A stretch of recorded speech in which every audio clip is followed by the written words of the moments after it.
it was only when Elsa accepted that she wasn't normal and let go of social norms that she came into her true power. And she sings that song, Let It Go, Let It Go.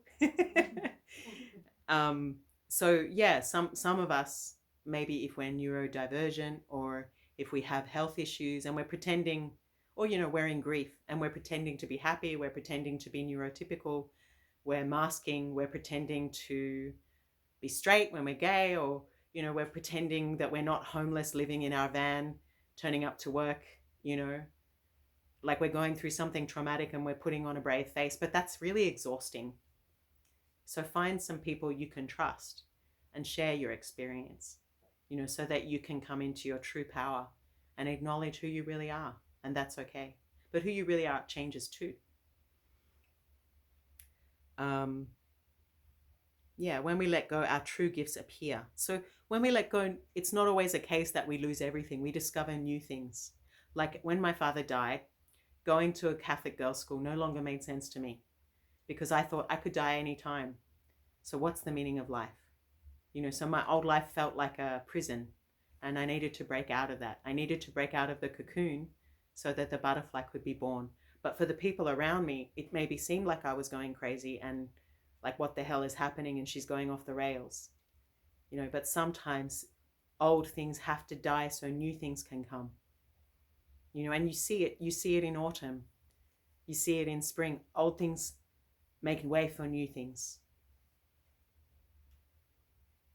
So when we let go, yeah, we also learn to not overinvest in things and embracing non-attachment to outcomes. This is also very useful when you're doing social work or you're trying to help someone and they go back to drugs or they go back to their abusive partner or, they go back to their addiction.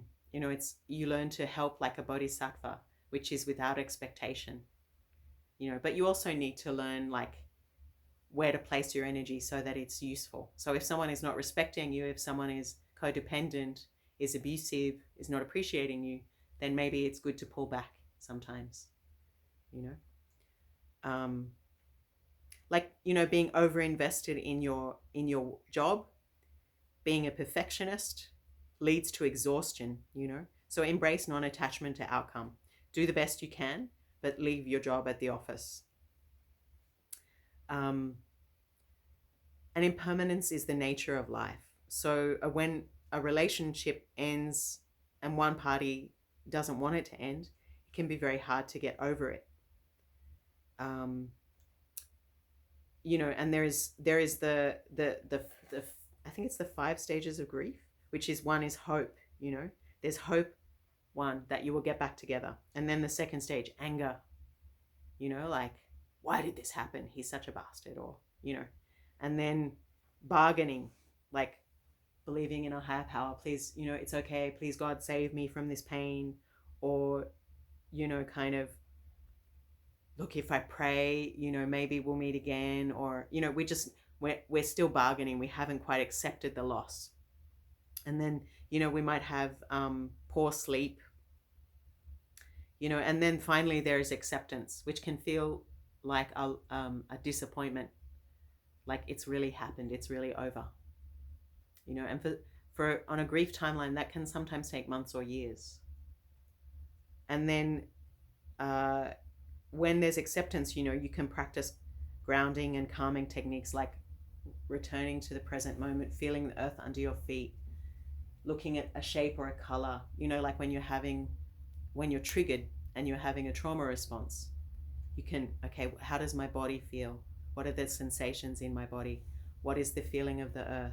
The blue sky is still here, And then finally, and we, when there is acceptance, we can have anxiety around the future. We can have fear. But finally, there is acceptance. And loss is an inevitable part of life. Sometimes we have to let go of what we used to enjoy, But sometimes after a loss, we can also think, what did I used to enjoy before this? And what is self-care? What is self-growth? Often, and how do I get back into a routine? And how do I reconnect with friends? and ask for help. Because blame is unhelpful, regret is unhelpful. Only if, what if it hadn't happened this way? If only I'd done that. There is some regret, there is some guilt, but these ultimately are not very fruitful states of mind. This fear can stop you living your best life. So, you could sit down and ask yourself, like, face